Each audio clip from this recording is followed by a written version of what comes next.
मैं नहीं जाऊंगी। गाड़ी में बैठी गोली मारो। छोड़ो मुझे। आवाज होगी। क्या कर रहे हैं तुम लोग? छोड़ो उसको। क्या कर रहे हैं तुम लोग?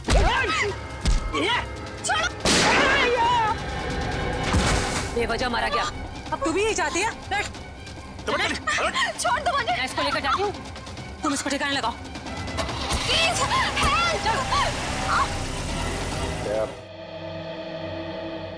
हेल्प। बात तो सुनो मेरी तुम। क्यों? अभी कुछ बचा है कहने के लिए?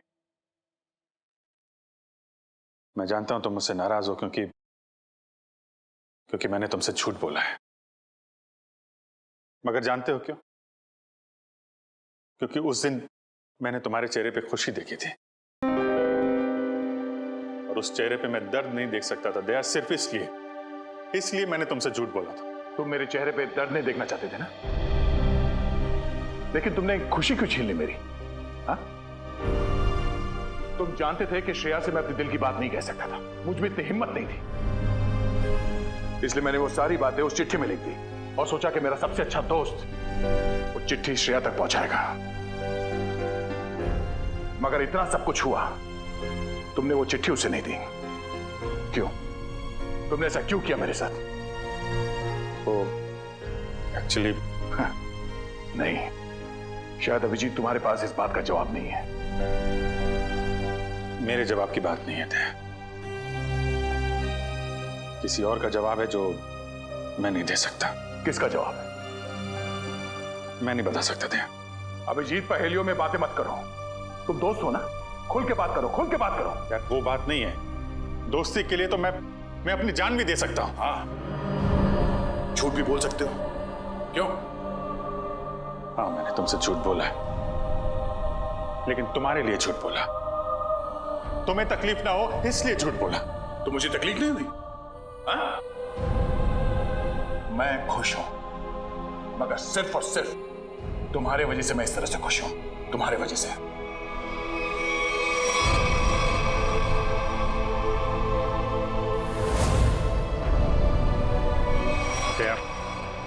एक मिनट यार, प्लीज, ये श्रेया का गुस्सा मुझ पे मत उतारो यार। मैं गुस्सा श्रेया पे नहीं, मुझे गुस्सा तुम पे आ रहा है। क्यों? कसूर क्या है मेरा? यही कि मैं तुम्हें खुश देखना चाहता हूं। अरे यार, सिद्धार्थ वाली बात तुमसे किसने बताई? श्रेया के घर कौन लेके गया था तुम्हें? अरे तुम और श्रेया एक साथ होते तो दुनिया में सबसे ज्यादा खुश मैं होता यार, मैं। मगर श्रेया और मैं एक साथ तो नहीं है ना? हाँ? और मैं खुश भी नहीं हूं। यार अब इन बातों में कुछ रखा नहीं है, भूल जाओ। ठीक है, मैं भूलने के लिए तैयार हूं, मगर मेरे दिल की तसल्ली के लिए एक बार मुझे बता दो, तुमने वो चिट्ठी श्रेया को क्यों नहीं दी? नहीं, वो उसका जवाब मैं अभी नहीं दे सकता दया यार, मुझसे मत पूछो। क्यों ना पूछूं? इस एक सवाल का सीधा असर मेरी आने वाली जिंदगी भी पड़ता है और हमारी दोस्ती पे भी। मतलब अगर इस सवाल का जवाब मैंने नहीं दिया तो हमारी दोस्ती खत्म? मैंने ऐसा नहीं कहा। अरे रहने दो यार, अगर हमारी दोस्ती इतनी सस्ती है कि एक छोटे से आंधी के झोंके से उसकी नींव डगमगा जाए, तो मुझे भी ऐसी दोस्ती में कोई दिलचस्पी नहीं है।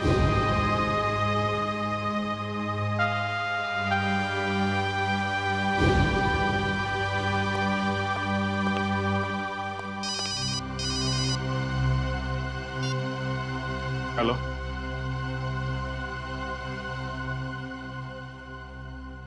जी हाँ, सीआईडी ब्यूरो। जान खतरे में? एक मिनट, कहां से बोल रहे हैं आप?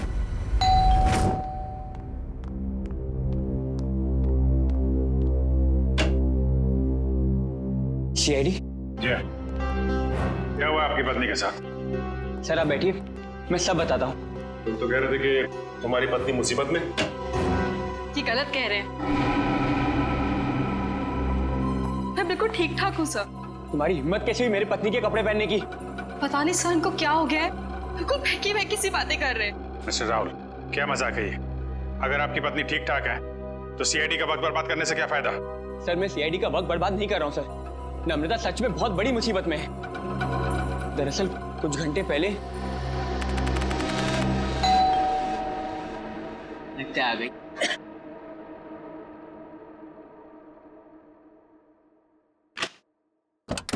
हाँ साहब, आपका नया बावर्ची साहब। अरे बॉस, लगता है आप गलत पते पे आ गए। पता भी यही है, घर भी यही है। नम्रता मैम साहब ने मुझे काम पे रखा है खाना बनाने के लिए साहब। कमाल है, नम्रता ने मुझे बताया नहीं कि वो एक नया बावर्ची रख रही है। बोलो साहब, खाने में क्या क्या बनाऊं साहब? अरे वो नम्रता आ जाएगी थोड़ी देर में, वही बता देगी खाने में क्या बनाना है। तब तक एक काम करो, तुम मेरे लिए एक कप चाय बना दो। ठीक है साहब। रसोई का है साहब? उस तरफ। उस तरफ।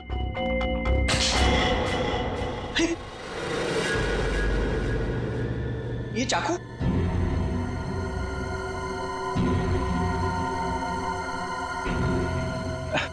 घबराइए मत साहब, इससे मैं फल काटता हूँ, भाजी काटता हूँ साहब, और मांस भी काटता हूँ साहब। ठीक ठीक, तुम जाओ चाय बना।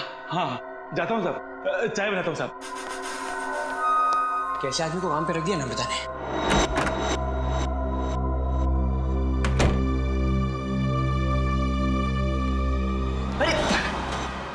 क्या साहब, डर गए क्या? ऐसे अचानक सामने आ गए तो कोई भी डरेगा ही ना। ये लो साहब आपकी कॉफी। मैंने चाय बोली थी। क्या साहब, आपने कॉफी तो मंगाया था साहब, वही लाया हूँ साहब। अरे यार, मैंने चाय बोली थी। अरे कैसे बदतमीजी से बात करो तुम। अरे एक तो गलती करो, ऊपर से बदतमीजी से बात कर रहे हो मेरे साथ। कैसा आदमी रख दिया है। सॉरी डार्लिंग, आने में थोड़ी देरी हो गई। वो मॉल में ना अच्छी सी सेल लगी है तो कुछ ज्यादा ही शॉपिंग कर ली। एक्सक्यूज मी, कौन है आप? और यूं घर में कैसे घुसे चली आ रही है? अच्छा जी, मैंने कुछ ज्यादा खर्चा कर दिया तो इसलिए तुम अपनी पत्नी से ऐसे बात करोगे? पत्नी? कौन हो तुम? और नम्रता कहाँ है? तुम्हारे सामने। अच्छा, अब समझ में आया। मेरी पत्नी ने ही कहा है ना तुम्हें मेरे साथ मजाक करने के लिए, है ना? राहुल, तुम्हें क्या हो गया? क्यों बहकी बहकी बातें कर रहे हो? बहुत हो गया ये बकवास। हाँ, कहाँ है नम्रता? मैं अभी नम्रता को फोन करता हूँ।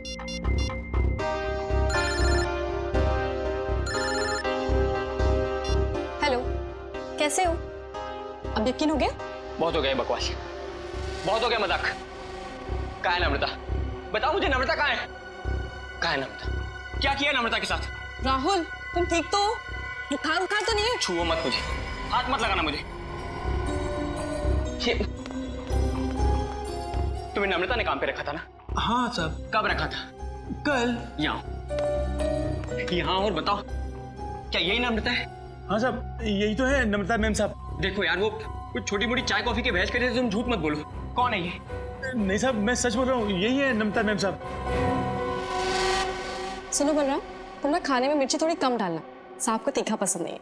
ठीक है मैम साहब। क्या हो रहा है यार, ये कुछ तो करना पड़ेगा। क्या करूं? सीआईडी को फोन करता हूँ। सर, तो बहुत अच्छा होगा कि फ्रेडी सर साथ में नहीं है, वरना असली और नकली पत्नी के चक्कर में वो खुद चक्कर खा जाते। ये लीजिए साहब, आप सब लोग के लिए पानी। देखिए सर, देखिए कैसे ये दोनों भैरूपी मेरे घर में घुस आए हैं। न जाने इन्होंने मेरे पत्नी नम्रता के साथ क्या किया होगा। राहुल, मैं ही तुम्हारी नम्रता हूँ। सर आप बेकार की कहानियों पर अपना वक्त बर्बाद कर रहे हैं। मैं कल ही इनको एक अच्छे से डॉक्टर के पास लेके जाऊंगी। माफ कीजिएगा सर, जो परेशानी आपको हमारी वजह से हुई।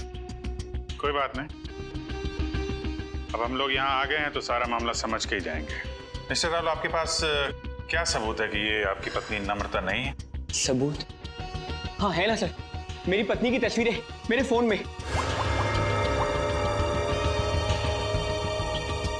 क्या वो मिस्टर राहुल? ये कैसे हो सकता है? इसमें मेरे और मेरी पत्नी की लगभग 100 तस्वीरें थी, अब एक भी नहीं है।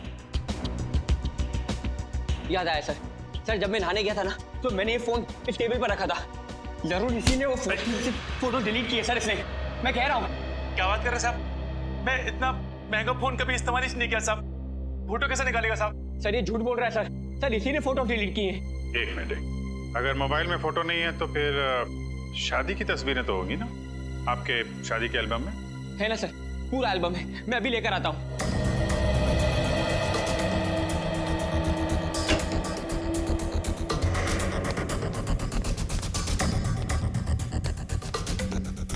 सर ये लीजिए सर, हमारी शादी का एल्बम अब हो जाएगा दूध का दूध और पानी का पानी।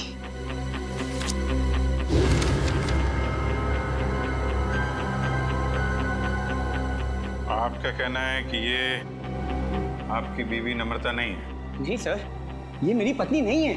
मेरे ख्याल से आप भी ये एल्बम देख लें तो अच्छा रहेगा।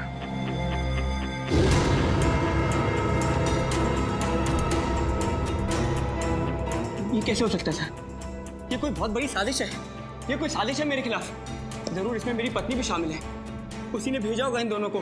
मिस्टर राहुल, कभी आप कहते हैं कि आपकी पत्नी खतरे में है, कभी आप कहते हैं कि वो आपके खिलाफ साजिश रच रही है। कहना क्या चाहते हैं आप? सर मुझे कोई खतरा नहीं है और ये कोई साजिश नहीं है। मैंने आपसे कहा ना इनकी तबीयत खराब है। तुम चुप रहो, मुंह बंद रखो अपना। एक मिनट, आप नम्रता हैं, आपके पास कोई आईडी वगैरह है? जी हाँ सर, पासपोर्ट है, पैन कार्ड है, आपको जो चाहिए मैं दिखा सकती हूँ। प्लीज। एक मिनट।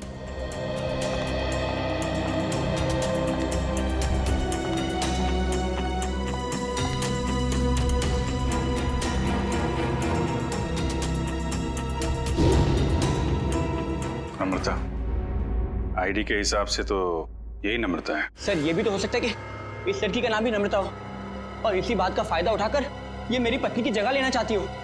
सर नाम एक हो सकता है लेकिन जन्मदिन 19 अगस्त 1986, जन्मदिन का भी एक होना ये बहुत ही बड़ा सहयोग है। क्यों राहुल? अच्छा ये बताइए कि आपकी पत्नी का जन्मदिन भी क्या इसी दिन आता है? हाँ सर, तारीख तो वही है पर ये सहयोग भी तो हो सकता है ना सर। ये संयोग है, वो संयोग है। मिस्टर राहुल, हम आपकी बात पे यकीन करें तो करें कैसे और क्यों? सर मैं सच कह रहा हूँ सर, ये झूठ बोल रही है। तुम नम्रता हो ना, तो ये बताओ कि हमारी शादी की सालगिरह कब है? बताओ ना, हमारी शादी की सालगिरह कब है? देखा सर, ये नहीं जानती है, ये झूठ बोल रही है। बताओ ना, हमारी शादी की सालगिरह कब है? 14 फरवरी। सर राहुल मुझसे बहुत प्यार करते हैं। वैलेंटाइंस डे पे गोवा में हमने शादी की थी। सर ये पूरी तैयारी कर कर आई है, इसने मेरे पत्नी से सब पहले ही पूछ लिया होगा। कोई और सवाल पूछ के देखो। हाँ, ये बताओ कि तुमने चॉकलेट कहाँ छिपाई? चॉकलेट? ये चॉकलेट का क्या चक्कर है? सर मुझे डायबिटीज है पर फिर भी मुझे चॉकलेट खाना पसंद है, इससे नम्रता अक्सर मेरी लाई हुई चॉकलेट छिपा देती है, जो बात इसे नहीं पता। अगर तुम नम्रता हो तो बताओ कि तुमने चॉकलेट कहाँ छिपाई है? बताओ, तुमने चॉकलेट कहाँ छिपाई?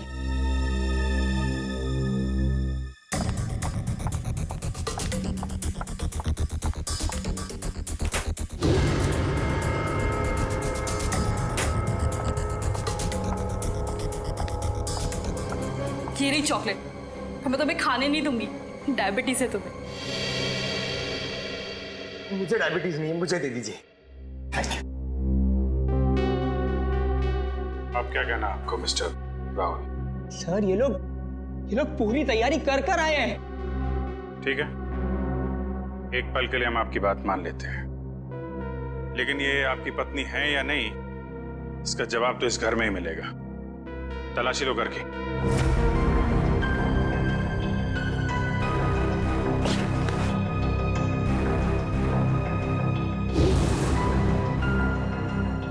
एक काम कीजिए, आप लोग अपने माता पिता को यहाँ बुलाइए, अभी पता चल जाएगा। सर मेरे माँ बाप तो दुनिया में नहीं रहे। सर मेरे भी नहीं है।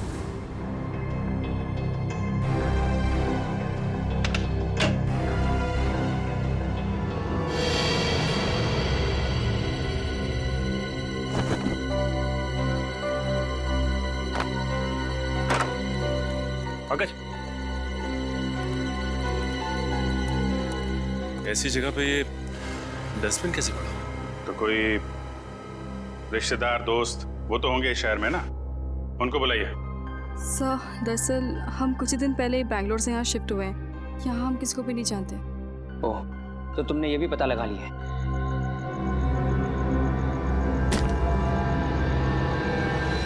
सर!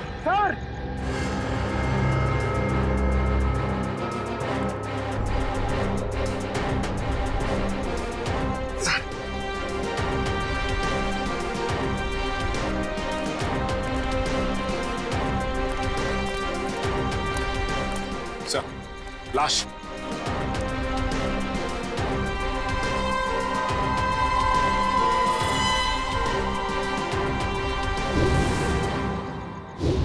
सर ये लाश मेरे घर में? ये कौन सा खेल खेल रहे हो तुम राहुल? पहले पति पत्नी का झगड़ा सुलझाने के लिए यहाँ बुलाया, फिर तुम्हारे घर से एक लाश निकली है। किसकी लाश है ये? सर मुझे कुछ नहीं पता सर। सर मैं इसे जानता भी नहीं। साहब मैं भी इसे नहीं जानती। तुम जानते हो? नहीं साहब, मैं नहीं जानता उसको। ये देखिए सर, यहाँ इसके सीने पे गोली मारी और इसके गले पे। घाव तो बिल्कुल ताजे हैं, लगता है कुछ घंटों पहले इसे मारा गया है। कोई आईडी वगैरह मिली? एक मिनट।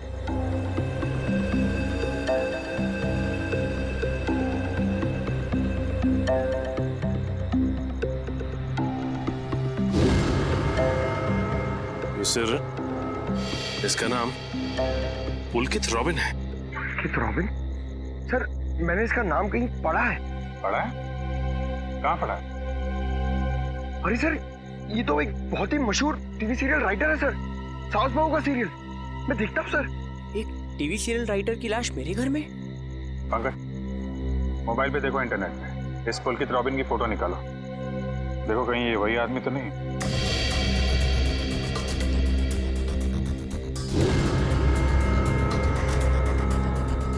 ये तो वही है सर, ये मर गया। अरे वो शो का क्या होगा? मैं तो हर एपिसोड देखता था, अभी अभी एक नया अच्छा ट्रैक चालू हुआ था। सर मैं तो ये सब में फंस नहीं जाऊंगा ना सर? मिस्टर राहुल, तुम्हारे घर से एक लाश मिली है। लाश जब तक खूनी पकड़ा नहीं जाता आप सब लोग हिरासत में रहेंगे। सचिन घर सीज कर दो और इस पुलकित रॉबिन का एड्रेस निकालो।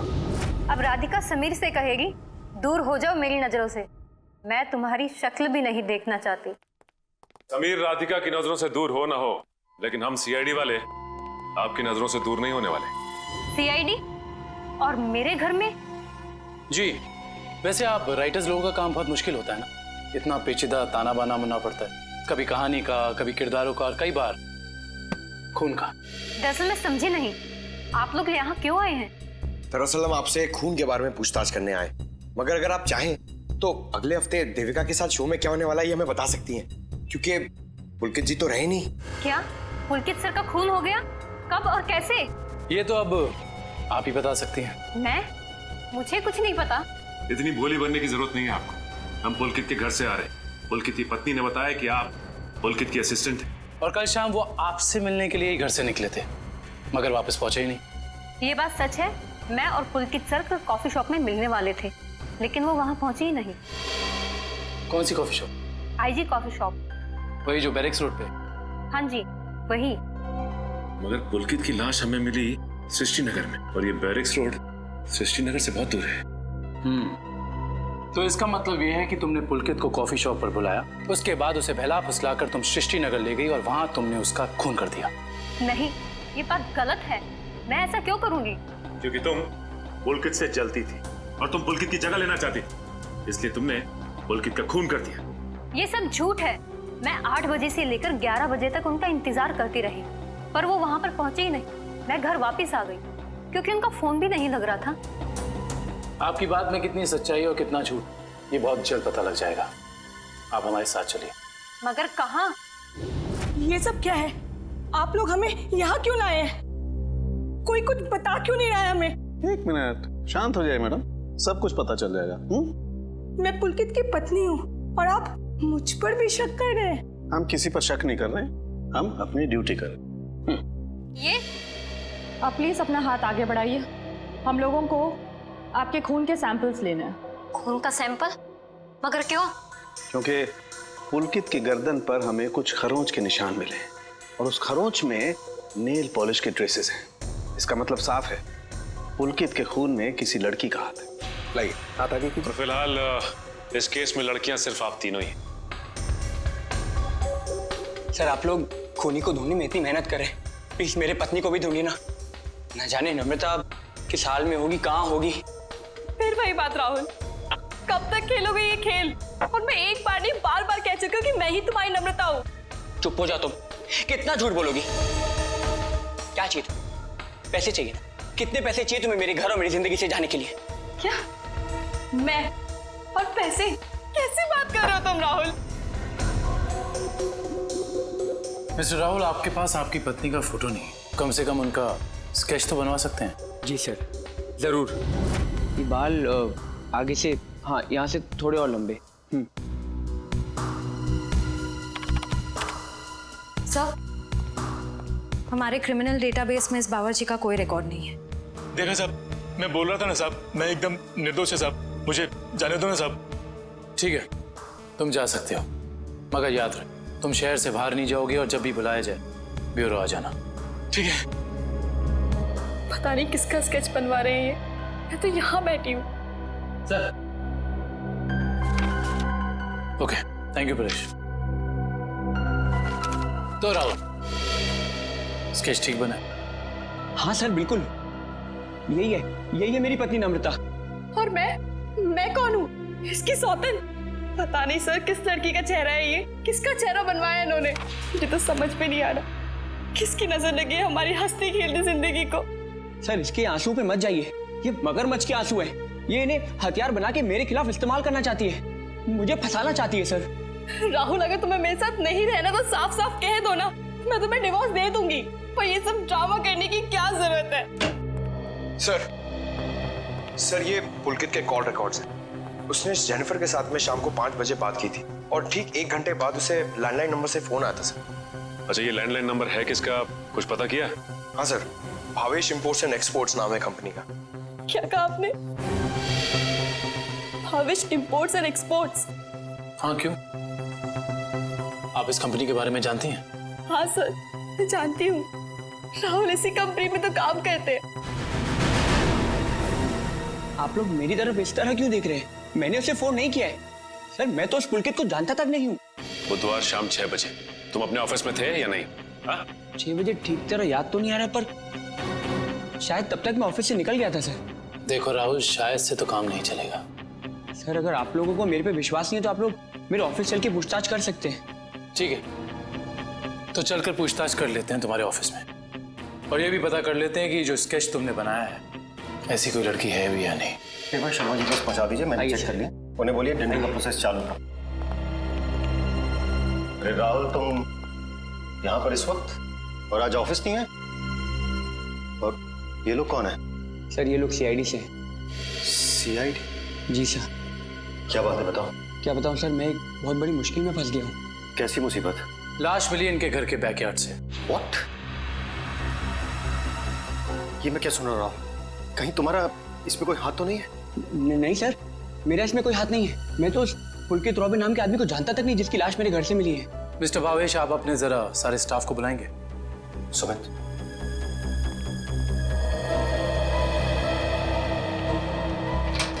सुनो, सबको बॉस अंदर बुला रहे हैं।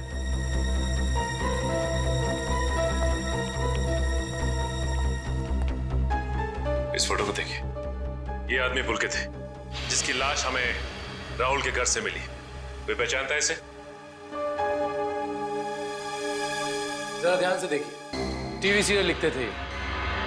आप इसे पहचानते हैं या इनसे जुड़े किसी आदमी को जिनका इनके साथ संबंध हो? ऐसा तो हो नहीं सकता कि आप में से कोई भी इन्हें नहीं जानता, क्योंकि आपके ऑफिस के लैंडलाइन से फोन किया गया था शाम को 6 बजे बुधवार। व्हाट? तो शायद राहुल ने किया होगा। मैं क्यों फोन करूंगा सर, मैं तो उसे जानता भी नहीं। और ऐसा भी तो हो सकता है कि इसी ऑफिस से किसी और ने फोन किया हो। और तो और सर, मैं तो जिस घर में रहता हूँ, घर भी मुझे ऑफिस की तरफ से मिला है।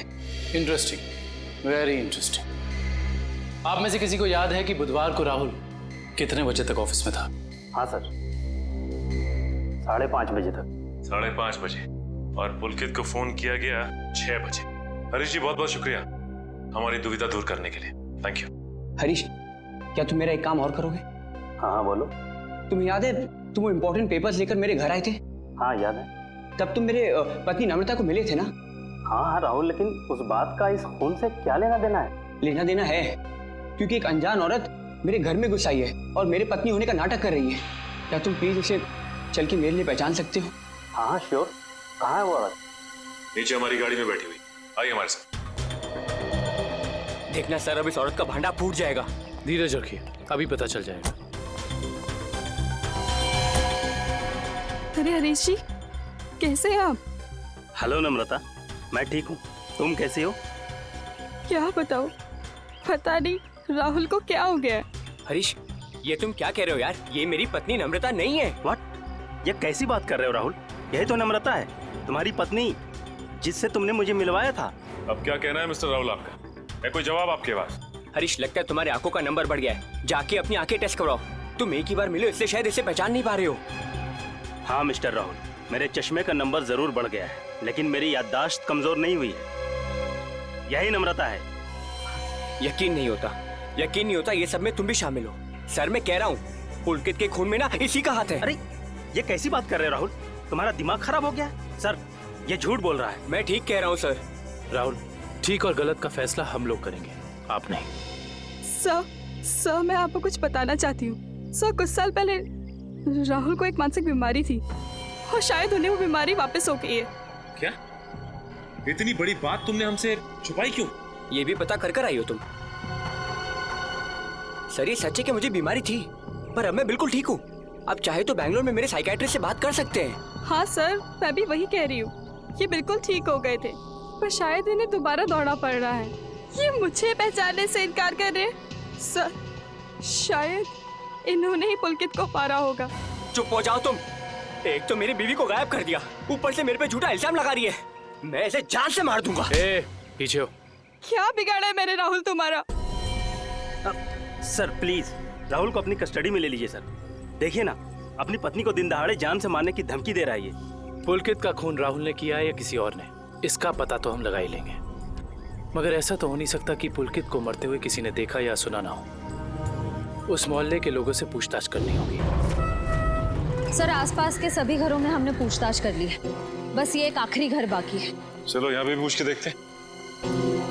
संभल के।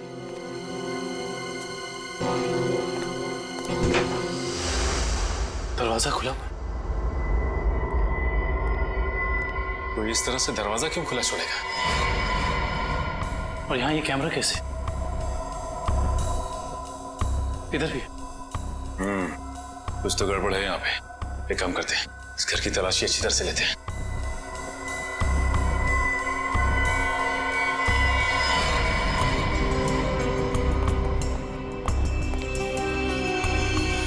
सर जल्दी आइए। ये देखिए, एक और कैमरा, 2 कंप्यूटर स्क्रीन, स्पीकर्स और हेडफोन्स। दो कंप्यूटर स्क्रीन एक साथ बाहर, और यहाँ कैमरास भी लगे। कहीं यहाँ वीडियो एडिटिंग तो नहीं चल रही? इसे ऑन करो।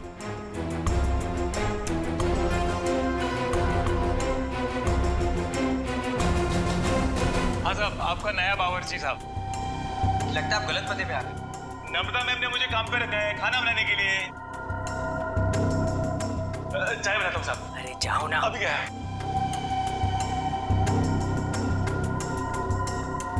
सॉरी डार्लिंग, आने में देर हो गई। वो मॉल में ना सेल लगी थी, तो कुछ ज्यादा ही शॉपिंग करनी।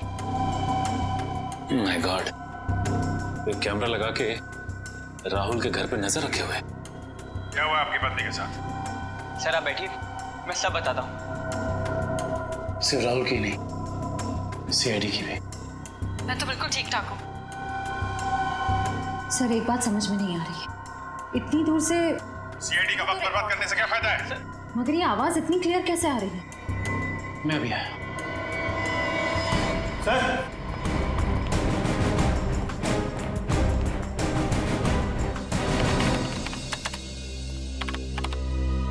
एक काम करते हैं, इस जगह को अच्छी तरह से छान मारते हैं। हो सकता है यहाँ कुछ मिल जाए। हाँ?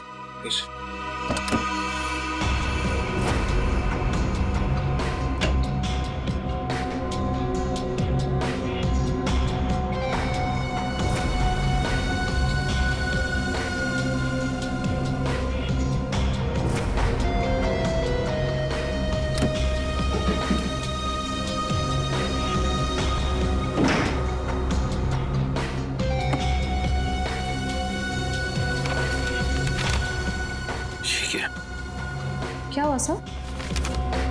ये देखो, जमीन के पेपर्स। ये घर किसी गिरधारी के नाम पे है।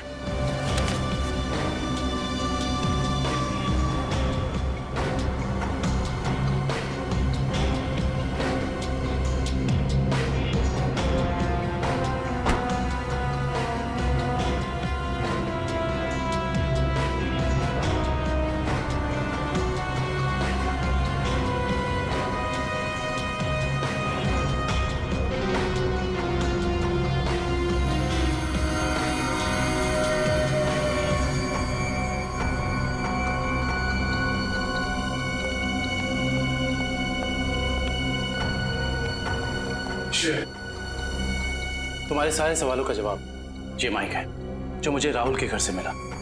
स्पीकर के अंदर छुपा के रखा हुआ था। इसका मतलब गिरधारी जो राहुल के घर पर नजर रखे हुए था, उसी ने माइक लगाया हमें। कौन गिरधारी? अरे दुष्यंत, ये घर के कुछ पेपर्स मिले जिसमें लिखा है कि गिरधारी इस घर का मालिक है। आप लोग सुंदर जी के मेहमान हैं? तुम कौन हो?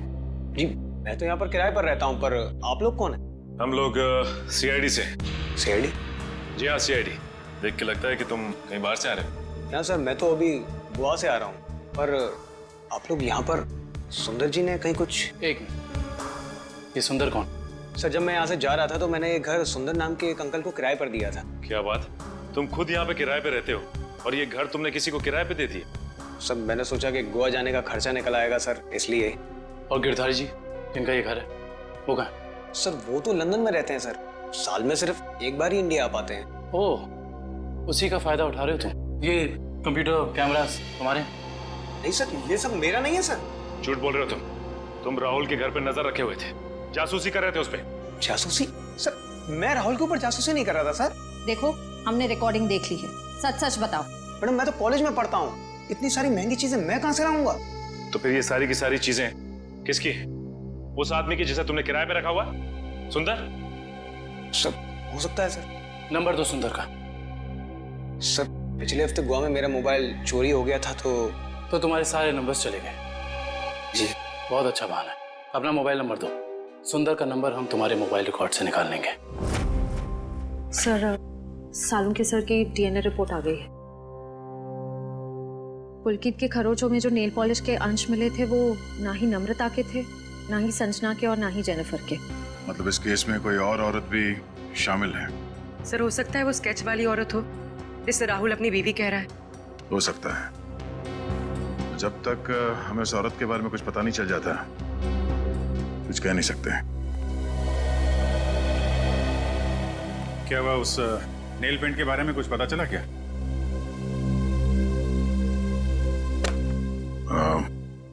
पूरी मुझे कुछ काम है, मैं बाद में आता हूँ।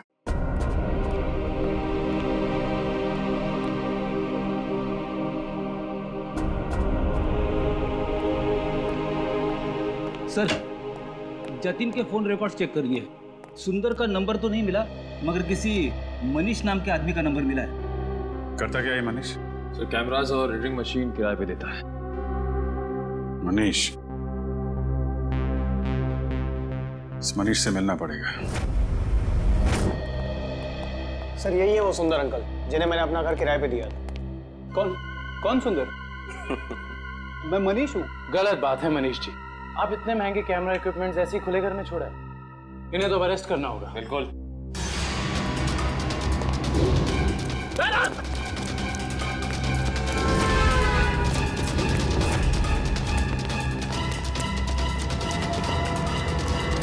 अरे रुको रुको रुको मनीष, कहाँ भाग के जा रहे हो? अभी तो तुम्हारा ऑडिशन भी बाकी है, जो शुरू होता है अब। मेरा कोई इरादा नहीं था सर, मैंने तो वही किया जो मुझसे कहा गया था करने के लिए। जिसने मेरे दुकान से कैमरा और एडिटिंग मशीन किराए पे लिया था, उसी ने मुझसे कहा था ये सब करने के लिए। जिसने तुमसे कैमरा किराए पर लिया, उसी ने तुमसे घर भी किराए पर लेने को कहा? जी सर, उसी ने मुझसे कहा था कि कैमरा इस तरह से फिट करूं कि सामने वाले घर का सारा नजारा दिखना चाहिए। अब तो मिलना पड़ेगा इस इंसान से। है कौन ये जनाब? जी कहिए। जी हम लोग सीआईडी से। सीआईडी? आइए। भावेश का कुछ पता चला क्या? भावेश का पता चला मतलब? हम लोग तो भावेश से ही मिलने आए। लेकिन वो तो कल से घर नहीं आए, उनका फोन भी नहीं लग रहा है। क्या? कल से घर नहीं आए? आपने पुलिस में रिपोर्ट लिखवाई? मैंने रिपोर्ट लिखवाई थी, लेकिन उन्हें भी कुछ पता नहीं चल पा रहा है। सर लगता है उन्हें पता चल गया होगा कि हम आने वाले हैं, इसलिए।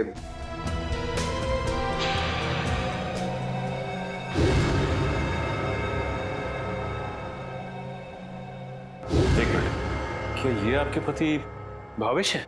जी हाँ। ये केस तो और पेचीदा बनता जा रहा है। सब मेरे पति भावेश को ढूंढ निकालिए। देखिए मैम, आप चिंता मत कीजिए, अब भावेश का नंबर दीजिए हमें। जी 197985643।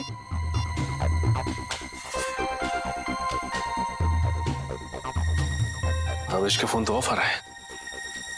पंकज, भावेश के फोन के IMEI नंबर से पता करो कि उसका मोबाइल इस वक्त कहाँ है।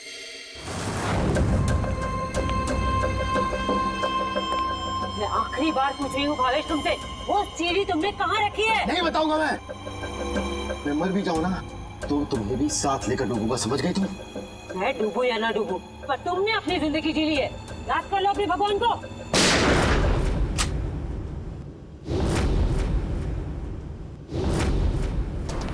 बस मुन्नी दुरेली, बहुत मचा रही आतंक।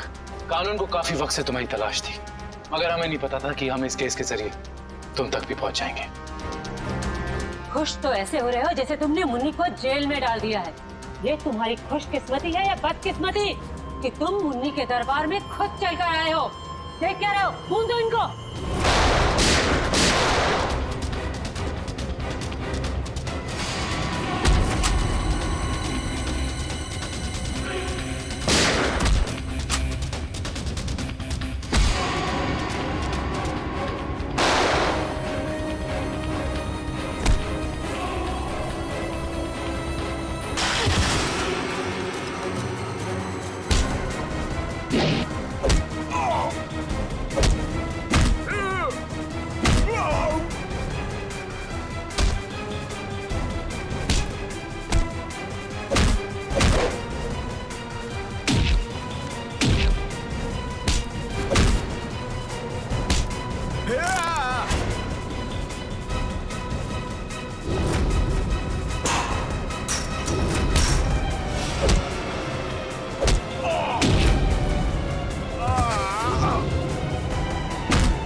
मुझे भावेश ने नम्रता को अगवा करने के लिए कहा था।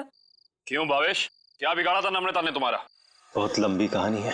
कोई बात नहीं मिस्टर भावेश, CID के पास मुजरिमों की दास्तान सुनने के लिए हमेशा वक्त रहता है। शुरू कीजिए अपनी कहानी। ये उस वक्त की बात है जब मैं शहर में नया नया आया था। टेलीविजन की दुनिया में लेखक के तौर पर नाम कमाना चाहता था। अलग अलग तरह की कहानियां लिखी, अलग अलग तरह के किरदारों को जन्म दिया। मेरी आंखों में सिर्फ एक ही सपना था कि किस तरह मेरी कहानी छोटे पर्दे पर साकार हो जाए। मगर तुम्हारा तो इंपोर्ट एक्सपोर्ट का बिजनेस था ना? क्योंकि मेरे साथ कुछ ऐसा हुआ जिसने मुझे मजबूर कर दिया अपने सपनों को कुचलने के लिए। जिसके साथ मैं किराए के घर में रहता था, जिसे मैं अपना दोस्त समझता था, उसने मुझे धोखा दिया। उसने मेरी कहानी चुराई और एक चैनल में बेच दी और रातों रात अमीर बन गया। हर तरफ उसी के चर्चे, उसी की बातें। मैं ये सदमा बर्दाश्त नहीं कर पाया और फिर मैंने अपने करियर को नई दिशा दी और भावेश इंपोर्ट एक्सपोर्ट का बिजनेस शुरू कर दिया। मगर इस सब का मेरी किडनैपिंग से क्या लेना देना है? ये बात सच है कि मैंने अपनी लाइन बदल दी थी, लेकिन ये भी सच है कि मेरे अंदर एक राइटर छुपा हुआ है। टेलीविजन में कुछ कर गुजरने का जुनून है मेरे अंदर। मैंने वापस कलम उठाई और एक अनोखे रियलिटी शो का कॉन्सेप्ट लिख डाला, जिसमें पति पत्नी में से किसी एक की जगह एक अजनबी अगर उनके घर आ जाए तो फिर उस पार्टनर की क्या प्रतिक्रिया होगी। इस तरह का रियलिटी शो लिखा था मैंने। क्या ये सब एक रियलिटी शो था? चैनल को मेरा कॉन्सेप्ट बहुत अच्छा लगा, लेकिन वो ये जानना चाहते थे कि इसे पर्दे पे कैसे उतारा जाए। तो मैंने एक पायलट एपिसोड बनाने के बारे में सोचा और एक्सपेरिमेंट के तौर पर मैंने अपनी कंपनी में आए हुए नए एम्प्लॉय राहुल को शामिल किया। वाह, कमाल है। अगर तुम एक रियलिटी शो ही बनाना चाहते थे तो एक जायज ढंग से भी बना सकते थे। फिर कानून को अपने हाथ में लेने की क्या जरूरत थी तुम्हें?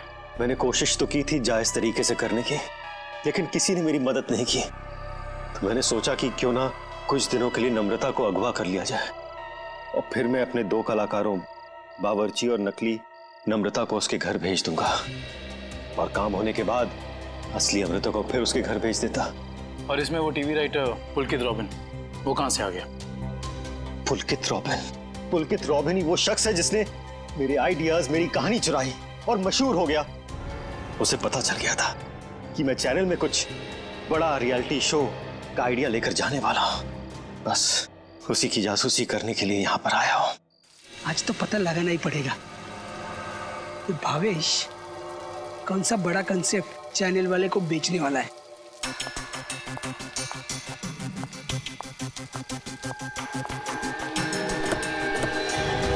चल गाड़ी में बैठ। मानो तुम, मैं नहीं जाऊंगी। गाड़ी में बैठी तो होने वाला छोड़ो मुझे। आवाज नहीं होगी। क्या कर रहे हैं तुम लोग? छोड़ो उसको। क्या कर रहे हैं तुम लोग?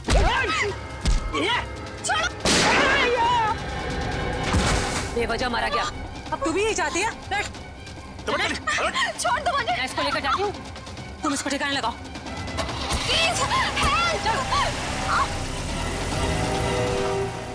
घर पहुंचकर जब मैं मेरे लगे हुए कैमरा की फुटेज देख रहा था, तब मैंने देखा कि इस मुन्नी ने पुलकित का खून कर दिया है और मेरे बने बनाए प्लान को चौपट कर दिया। मैं उसे मारना नहीं चाहती थी, वो खुद बीच में आ गया था। और जब आप लोग मेरे ऑफिस आए, तब आप लोगों को देखते ही मैं समझ गया कि अब सीआईडी से बचना नामुमकिन है। मैं बहुत घबरा गया था, और उसी घबराहट में मैं यहाँ मुन्नी से मिलने आ गया। मुन्नी, तुमने मुझे फंसा दिया। पता है सीआईडी मेरे ऑफिस तक चली आई। एक तो पुलकित को मारा, ऊपर से उसकी लाश मेरे घर में छुपा दी। बोला था ना सेठ, लड़का लोगों को नहीं पता था कि तुम्हारा घर राहुल की कंपनी में आता है। अरे मैंने तुम्हें सिर्फ किडनैप करने के लिए कहा था, वो भी कुछ दिनों के लिए, पर तुमने पूरा रायता फैला दिया। याद रखना मुन्नी, अगर सीआईडी ने मुझे गिरफ्तार किया ना, तो मैं तुम्हारी सारी पोल खोल दूंगा। बता, कहाँ रखा है? बोल। नहीं बताऊंगा। नहीं। इसको भी बांध दे। मुन्नी ठीक नहीं कर रही हो। तो अब वो टेप कहाँ है जिसमें मुन्नी की रिकॉर्डिंग थी? मेरे मैनेजर हरीश के पास। सिर्फ वही एक शख्स था जिसे मेरे रियलिटी शो के आइडिया के बारे में पता था। और वो माइक, वो कब लगाया राहुल के स्पीकर में? वो स्पीकर राहुल का नहीं था, वो स्पीकर भी गिफ्ट के तौर पर मैंने राहुल के घर भिजवाया था। जब हरीश उसके घर फाइल लेकर गया तो उसी के साथ मैंने स्पीकर भिजवा दिया था। लेकिन आपने हमारे विश्वास के साथ खिलवाड़ किया है भावेश जी। मुझे माफ कर दीजिए, मैं तो बस ये सोच रहा था कि टेलीविजन में मुझे नाम कमाने का इससे अच्छा मौका नहीं मिलेगा, बस इसीलिए मैंने ये सब कुछ किया। मुन्नी को तो फांसी होएगी, तुम्हारा जुर्म भी कुछ कम नहीं है भावेश। बिल्कुल, क्योंकि मिस्टर भावेश आपने एक किडनैपिंग करवाई और उस दौरान एक आदमी का खून हुआ है। आपके भविष्य का फैसला तो अब अदालत करेगी। सर क्या हुआ है? आप लोग मुझे बता क्यों नहीं रहे? जरा रुको, अभी पता चल जाएगा।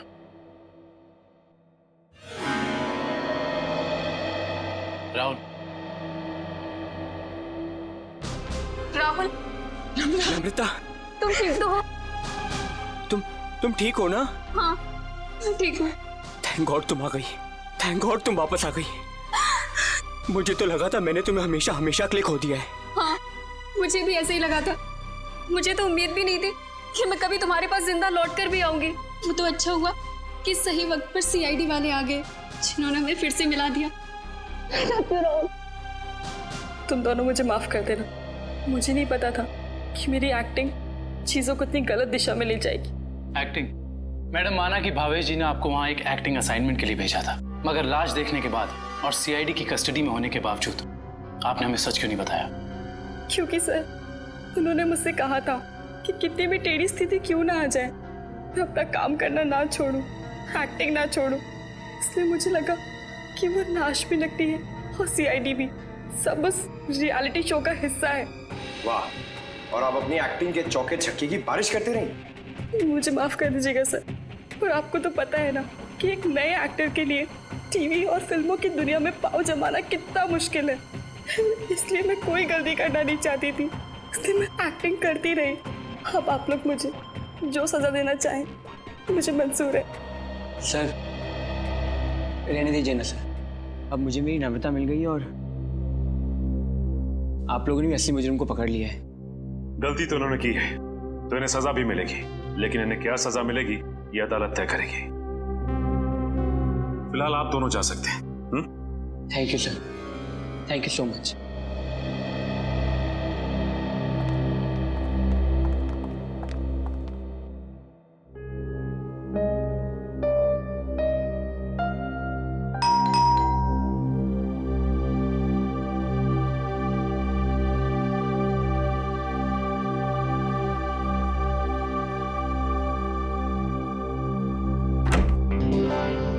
तारिक, आवा, अच्छा हुआ तुम आ गई।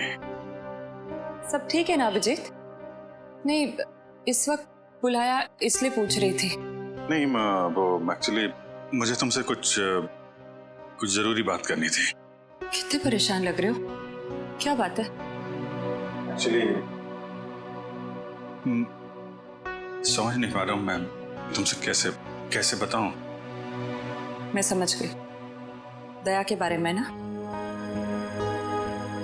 मैं जानता हूँ ये सुनकर तुम्हें बहुत धक्का लगेगा और इससे पहले मेरी हिम्मत जवाब दे जाए, मैं तारिका जब एसीपी साहब यहाँ वापस आएंगे तो मैं उनसे कहने वाला हूँ वो मेरा ट्रांसफर कर दे। क्या ट्रांसफर? आई एम सॉरी तारिका, मैं और बर्दाश्त नहीं कर सकता। मेरे और दया के बीच में जो कुछ चल रहा है मैं अभिजीत, लेकिन दया तो तुम्हारा दोस्त है ना? हाँ लेकिन अब दोस्ती रही कहाँ? अरे ऐसे क्या, दोस्तों के बीच में तो ऐसा होता रहता है, ऐसी छोटी मोटी गलतफहमियां, ऐसे झगड़े। इसका मतलब ये थोड़ी कि एक दोस्त ऐसे मुंह मोड़ के निकल जाए। तारिका मैं जान दे सकता हूं मैं उसके लिए, वो बात नहीं है, लेकिन ये सब मैंने सपने में भी नहीं सोचा था कि हमारी दोस्ती इस मुकाम तक पहुंच जाएगी। मैंने फैसला कर लिया है, मैं यहां से चला जाऊंगा।